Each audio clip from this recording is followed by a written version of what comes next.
So this student question is asking, how does one keep an academic writing professional and subject specific versus keeping the simplicity? So I think the context of this question is when we were talking and I was interviewing Louise, we were talking about how important it is to keep writing simple and plain English. There's no need to write in a complicated, complex manner. It simply obscures the meaning of what you're trying to communicate. So the question is then, well, that's fine if we keep the writing simple and plain English, but then how do we bring in the professional or academic aspects and perhaps the complexity of the topic or the thesis statement that I'm working on and the area in which I'm doing my research? And I would always say that you can talk about complex subjects in easy to understand language. You should never talk about complex subjects in complex language, and there is a difference.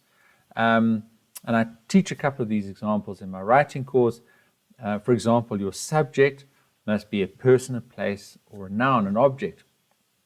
And your verb must be the doing version of the word. It mustn't be a nominalization of the verb.